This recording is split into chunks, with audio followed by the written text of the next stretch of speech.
भागलपुर का छात्र रहा।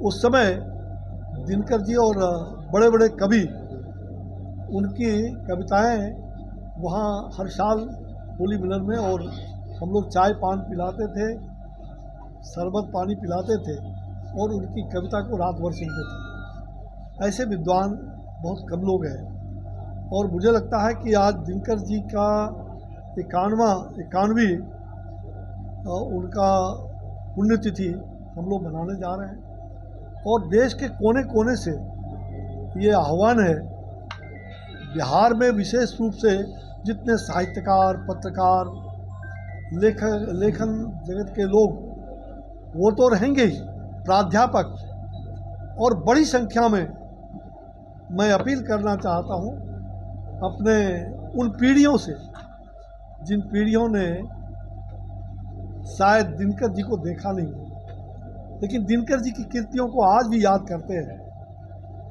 तो मुझे लगता है कि राष्ट्रकवि दिनकर जी का जो 24, जैसा आपको पहले भी बताया गया है कि 24 अप्रैल को राष्ट्रकवि दिनकर का 91वीं पुण्यतिथि है, और उस अवसर पर यहाँ राष्ट्रकवि दिनकर के परिवार, इनकी माता श्री जो उसके चीफ पैट्रन के रूप में कह लीजिए, उनकी पुत्रवधू राष्ट्रकवि दिनकर जी की सरदेह केदार बाबू, जो बहुत बड़े पत्रकार, साहित्यकार और लब्ध प्रतिष्ठित कवि रहे, अब वो नहीं रहे हैं, तो उनकी धर्मपत्नी,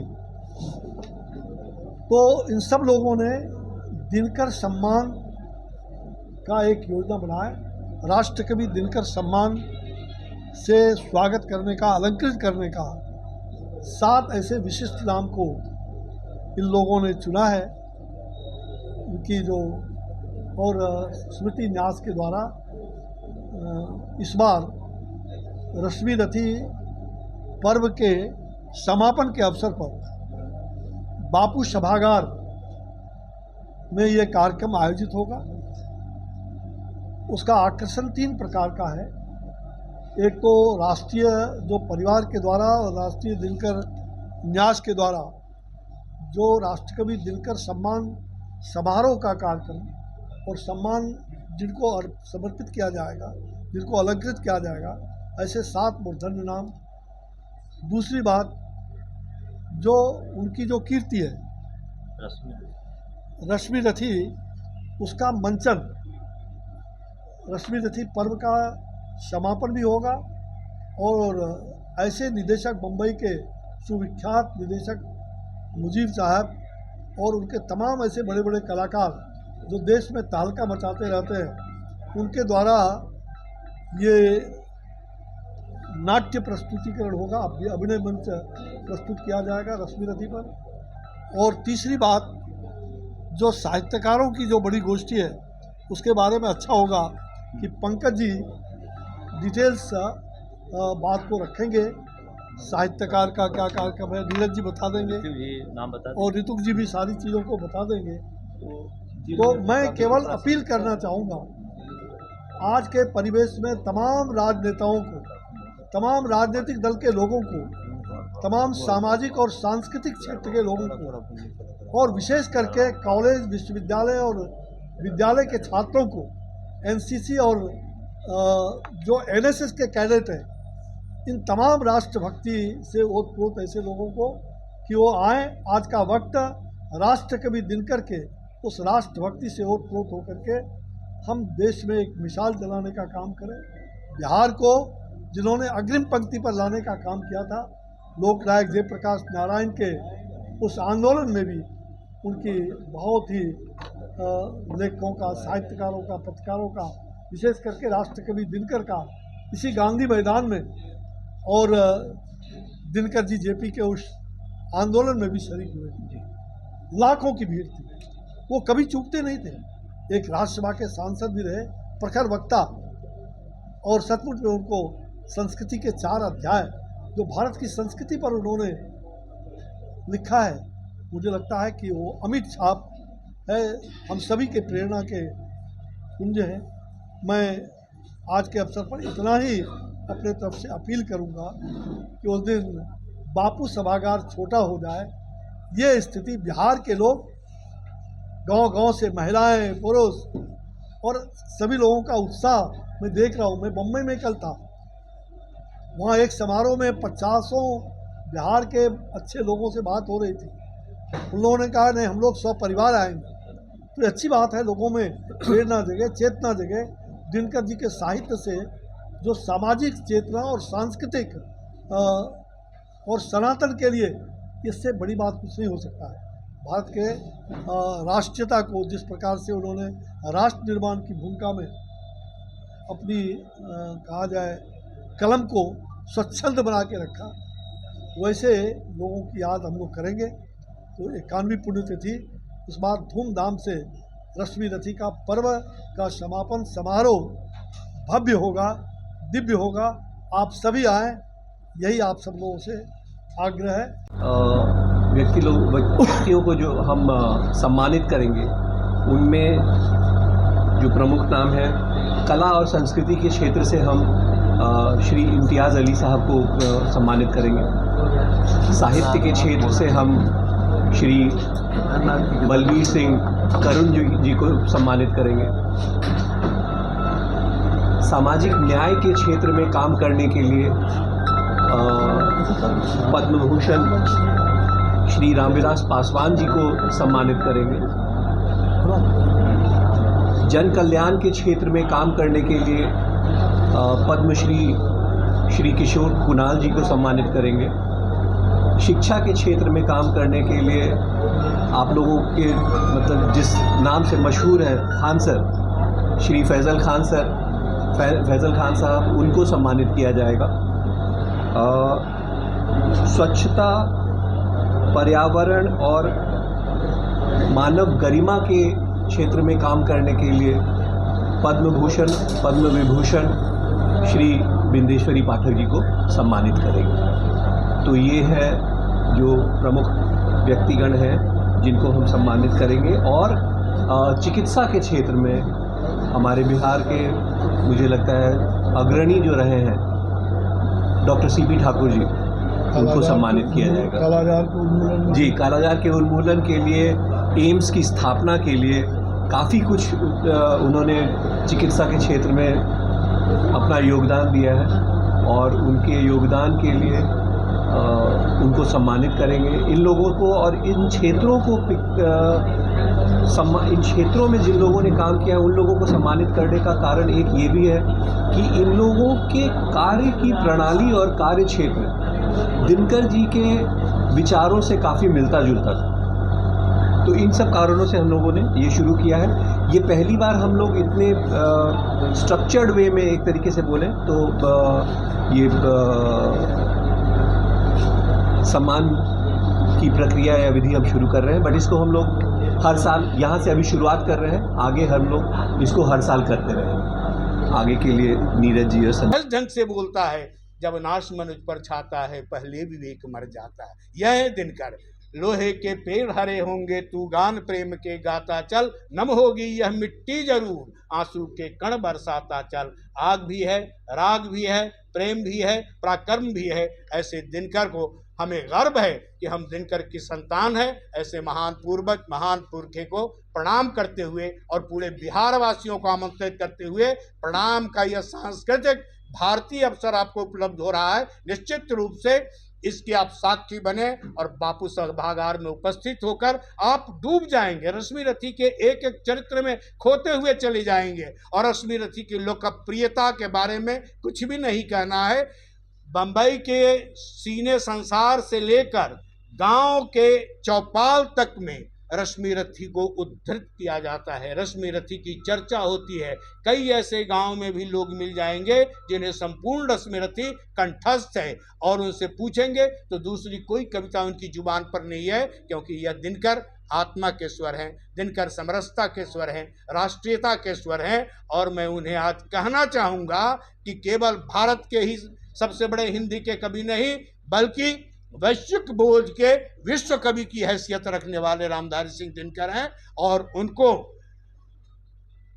पूरे देश में युवाओं से जोड़ने का जो काम नीरज जी कर रहे हैं, इसके लिए नीरज जी को साहित्यिक समाज की ओर से बहुत बहुत साधुवाद, और उनके सुयोग्य पौत्र ऋत्विक जी को, आप उनके आत्मज हैं, वंशज हैं, लेकिन हम लोग उनके मानस पुत्र हैं। संपूर्ण बिहार के युवा दिनकर के मानस पुत्र हैं, और ये उनके मानस पुत्र निश्चित रूप से इस अवसर पर आए। मैं आह्वान करता हूँ, आप लोगों का बहुत बहुत अभिवादन।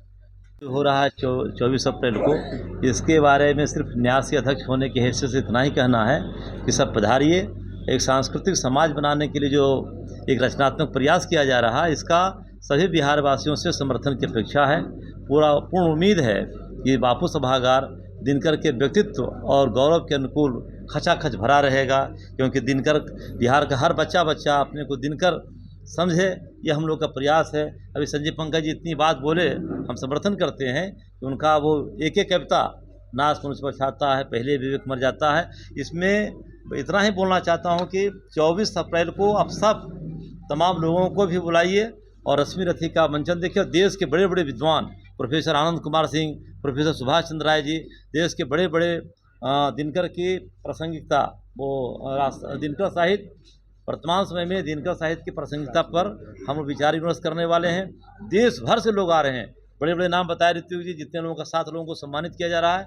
हम निवेदन करेंगे कि संजय पंकज जी विद्वान आदमी हैं, ये कुछ बात करें। हम आयोजक हैं, बस हम लोग आयोजक की तरह बात कर रहे हैं। आप लोग सब आइए, पूरा प्रचार हो, और माननीय श्री अश्विनी कुमार चौबे साहब का पूरा समर्थन है पूरे कार्यक्रम में। दिनकर जी को भारत रत्न मिले, जिनका सिमरिया में जो सेतु बन रहा है उसका नाम दिनकर जी के नाम पर हो, यह हम लोग का सामूहिक मांग है। पूरे बिहार के बच्चा का मांग है, पूरे बिहार का मांग है। पुंज रहे हैं राष्ट्र कवि, ये सौभाग्य रहा है इस माटी का, इस बिहार की माटी में राष्ट्र कवि पैदा हुआ, जिसने अपनी चेतना से, अपने स्वर से, अपने काव्य से पूरे संसार को जगाया, जागृत किया। जब विचारधारा कुंद पड़ने लगती है, जब विचार जो हैं वो कहीं ना कहीं से प्रभावित होने लगते हैं, उस समय इस कवि की प्रासंगिकता और बढ़ जाती है। और मैं बधाई देना चाहता हूँ इस न्यास के अध्यक्ष नीरज जी को कि इन्होंने पूरे बिहार को आमंत्रित किया, आवाहन किया कि आप आइए, और इस युगबोध के कवि को, उस चेतना के कवि को, जिसने कुरुक्षेत्र भी लिखा, परशुराम की प्रतीक्षा भी लिखा, रश्मि रथी भी लिखा, और उर्वशी भी लिखा, और संस्कृति के 4 अध्याय भी लिखा। मैं ज़रा रश्मि रथी का, चूँकि यह समापन पर्व है, चूँकि सारे वक्ता अलग अलग बिंदुओं पर प्रकाश डाले, मैं रश्मि रथी पर थोड़ा बोल देना चाहता हूँ। चूँकि महाभारत का वह व्यक्ति जिसको महाभारत ने नायक के रूप में नहीं माना, उस व्यक्ति को दिनकर उठाते हैं और नायकत्व की उपाधि देते हैं। और मैं कुछ पंक्तियां बता देता हूं कि वो कर्ण का जो चरित्र है, कंकरियां जिनकी सेज सुघर छा यादें थी, उनको अंबर विपदाएं दूध पिलाती हैं, आंधियां लोरी सुनाती हैं। जब इसको सुनेंगे ना, तो उस व्यक्ति के लिए कुछ नहीं मिला। जाति जाति रटते उनकी जिनकी पूंजी पाखंड, मैं क्या जानूं जाति, मैं जाति ये मेरे भुजदंड। कहते हैं कि वो अतीत का नायक कर्ण, जब वो सभा में पूछा जाता है कि तुम्हारी जाति क्या है, कहता है कि मुझे क्या पता है, मेरे भुजदंड, मेरी ताकत से आप पता कर लीजिए कि मैं राजवंश का हूँ या नहीं हूँ। अतीत के उस नायक को, जो संजय पंकज जी अभी कह रहे थे, सामाजिक समरसता का सबसे बड़ा चितेरा, सबसे बड़ा पात्र अगर वैश्विक स्तर पर कोई है तो कर्ण है। जिस कर्ण को समाज ने बार बार छला, समाज ने बार बार तिरस्कृत किया, समाज ने बार बार अपमानित किया, इसलिए कि उसके पास राजवंश में जन्म लेने का कोई प्रमाण पत्र नहीं था। उस व्यक्ति को दिनकर उठाते, या कोई कभी ही उठा सकता है, कोई सामान्य व्यक्ति नहीं उठा सकता है। और वो उन्होंने उठाया और नायक बनाया।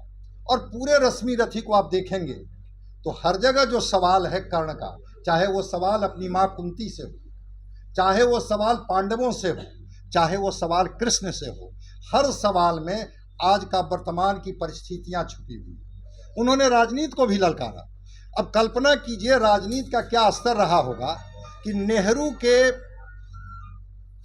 मंत्रिमंडल में राज्यसभा के ये सदस्य थे, और जब चाइना आक्रमण करता है भारत पर, तो परशुराम के प्रतीक्षा में ये लिखते हैं, रे रोक युधिष्ठिर को न यहाँ जाने दो, उनको स्वर्ग धीर लौटा दो, हमें गांडीव गदा लौटा दो, अर्जुन भीम वीर। कहते हैं कि भाई जो जिस भाषा में समझेगा हम उसी भाषा में बात करेंगे।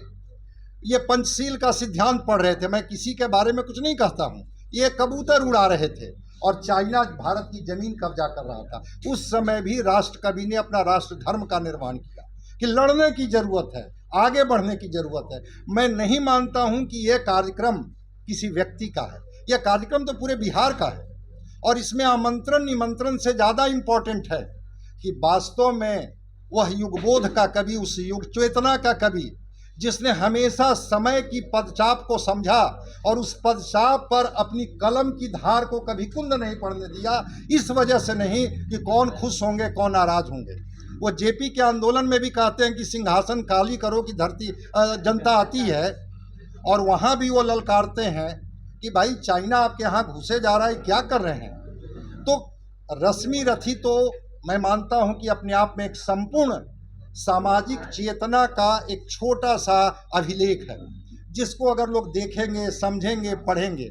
मैं सारे बिहार वासियों से, आप लोगों के माध्यम से, चूँकि आप जुड़े हुए हैं बिहार के कोने कोने से, मैं चाहता हूं कि आपके माध्यम से बिहार तक ये जाए, ये हुंकार का कवि, राग का कवि, आग का कवि और किसान का कवि, किसानों के लिए भी जो